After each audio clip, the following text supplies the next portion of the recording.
Hey guys, so I am doing another weekly update. I would like to create more content for you guys. Everything is a damn disaster right now. If you're not following me on Twitter, there's a mouse in my house somewhere. And, I was like, whatever, mice are cute. That's fine. Whatever, I'll deal with it this weekend. And so everything has been fine. And then everyone's like talking about all the poop, all the poop. There's so much poop. I don't see any poop. I see no poop. And then I just opened up my cupboard and I see a bunch of poop. And it's fine. I see the poop and I'm like, oh, okay, this is where I need to clean. I feel a little relieved because, like, at least now I kind of know where I need to clean. But then I start feeling really lightheaded and I'm like, oh my gosh, like, what can happen if you inhale, like, the mice feces fumes or whatever? And apparently you can get, like, hantavirus or something. So I'm a hypochondriac and I did not need to know that information. And now I need to go to Fred Meyer and buy a mouse trap. And I guess I have to kill a mouse this weekend. I don't know. I don't know what to do. I'm really bummed out. But I think I might use this, like, and try to talk to my landlord and be like, hey, we had a mouse, so can I get a cat? Because if we have a cat, there's gonna be no mice, and I feel like it's easier to clean up after a cat that goes to the bathroom in a litter box than mice who poop like very, very small little poops and you don't know them. I could be sitting in them, they could be all over the carpet right now, and I would have no idea because I can't see, I can't tell. Anyways, you guys are here for books. I'm sorry. Hopefully I even have time to finish talking to you guys about the books. I've kind of stopped reading again. I finished three very small, very tiny things since the last time that we spoke. Hopefully, I will actually do these once a week and actually put out other videos. Fingers crossed. I'm not promising anything though. I don't know. So the first thing that I'm going to talk about is Lock and Key Volume 6. This is the final one, and oh boy, I was so disappointed. I'm honestly heartbroken by the ending of this. I did not like it. I gave it a 3 stars because it's literally just the very, very end. I'm getting like not a Harry Potter flashback, but kind of, because like I loved the series and the last chapter was just like, why? Why? If you have read Lock and Key, the whole thing, and you want to discuss, please talk to me because I need to understand what your thoughts are. Because I thought the ending was like just so like the last little tiny bit. I thought the whole kind of thing was a little anticlimactic, like why the bad guy's trying to do what he's trying to do, but I still thought it like, it was still like good action and everything was like going pretty quick and whatever. But then it just like, I don't know, it's so disappointing. The next thing I read though, 5 stars, was Mrs. Rosie and the Priest by Giovanni Boccaccio, whatever. And this is translated by Peter Hainsworth.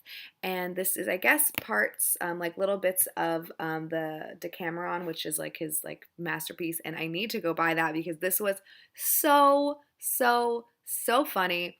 There's just 4 little stories in it, but they are just so good.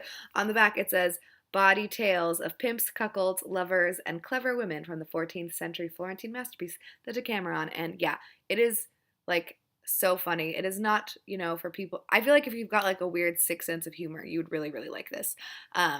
Which I guess I do. I don't know. I like things that are kind of dark and not super normal.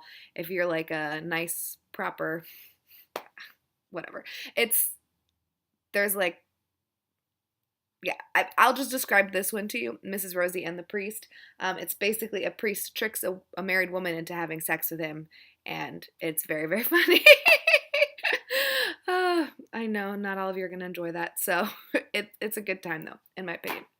And the last thing that I finished is The Very Persistent Gappers of Fripp by George Saunders and illustrated by Lane Smith, who I guess is the illustrator of the Stinky Cheese thing or whatever. This is super, super shiny, but look how beautiful. There's like polka dots and little like sparkly whatevers, and I don't know how long this is going to take me.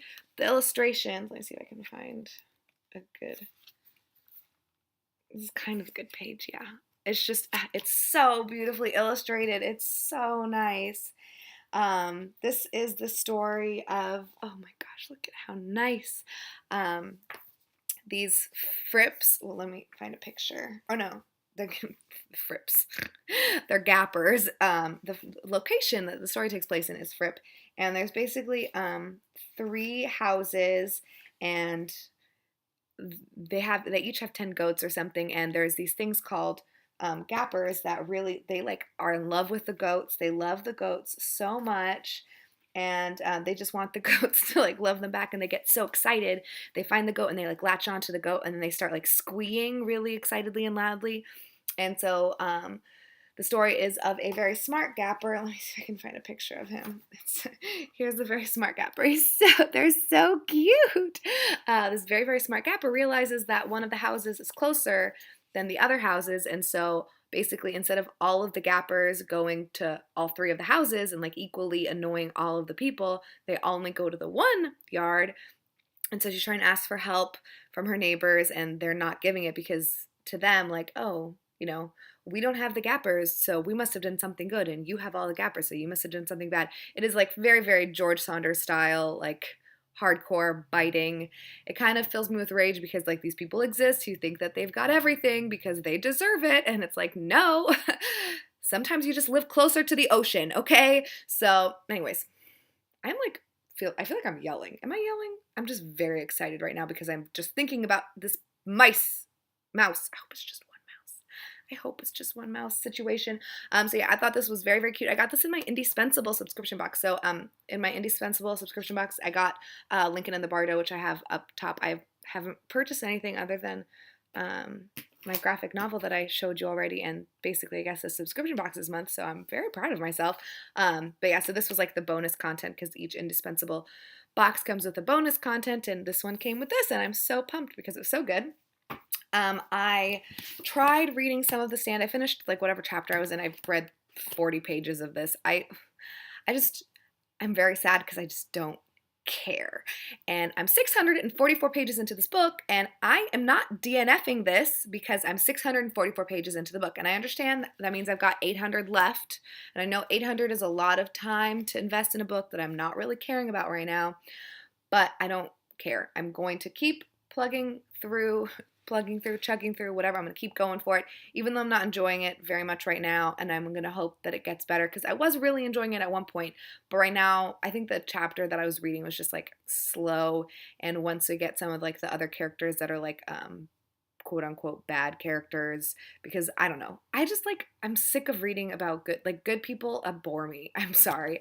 I think, I don't know. There must be something wrong with me, but I want to read about some bad people, and I only read one chapter of this, The House of the Spirits, but oh boy, it's so good. This is by Isabel Allende, and it's translated by Magda Bogan, and oh my gosh, so I just read the first chapter, which was Rosa the Beautiful, and it's so beautifully written. It's like her use of language is just so good, which means that this translator is obviously fantastic as well. And I'm really, really, really hope that I can just like sit down and really digest this. My only problem is that I haven't been able to really be reading it because I can't take it to work because, like, I'm sorry, but there's so many words on these pages, and look at how long these paragraphs are. Like, what? Look, that paragraph is more than a page long, so I can't really take it to work because I get too easily distracted. So this is something that I have to be reading at home. But I've been working like 6 to 6 every day, so I don't have a lot of time to read right now. But yeah, the weekend is almost here. It's so close. I have one more day of work. I have been taking to work the literary review. This is Street Cred, which is from summer of 2015, and this is so, so good. Also, I'm really pumped. I guess I'm reading like some things that I'm not enjoying so much, but some things that I'm really, really enjoying a lot. I'm going to link below one of the stories called Border Crossing. You guys, this story is like just perfect to me, and the only thing that makes me sad is that I looked up the author. Her name is Susan Thornton, I think, and she has like one other book, but it looks like it's a biography of someone or something. This story was so moving and terrible and heartbreaking, and I just cried and cried, and maybe not that much because it was a short story, so I didn't have tons of time to like bond with her, but with the main character. But yeah, Border Crossing, if you've got like 10 to 15 minutes that you feel like spending on a short story, I would really, really recommend it. It was so good. I'm very excited that I'm reading this. And yeah, I can't wait to read more. My goal is to at least finish this tonight. I do need to go to bed soon-ish, and I still need to get that mouse trap. Okay.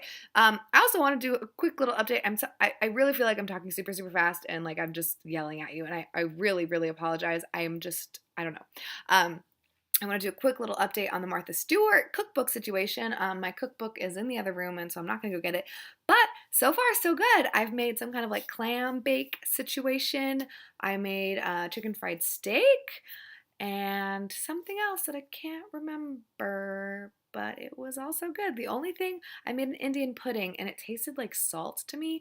I followed the instructions, so I don't know if it's just that like my palate doesn't work for the type of dish it is, or if I don't think I messed up. I think I did everything the way I was supposed to. So I'm gonna try looking up like a different recipe for that same dish and see if a different recipe works better for me. Because I was really looking forward to eating it. So disappointed. So yeah, let me know what you're reading. I'm sorry I still haven't commented on last week's videos. That's the other reason why I don't want to post anything until I respond to comments. But like at this rate that I'm going, I'm just but I want to have a conversation because I love all of you so very, very much. And then, oh gosh, I feel like I was going to say one more thing. Oh, my giveaway is still going on. If you want to enter to win one of my favorite books from 2016 and you haven't already told me my last weekly update, whatever, let me know down below. Regular rules and regulations to giveaways apply. I'm not really going to write anything in the description box because I already did last week. I don't know. This is the third time I've talked about it. So, you know, right? Okay, great. Let me know if you're reading anything amazing. And seriously, check out Border Crossing. I will link it below. It was so good.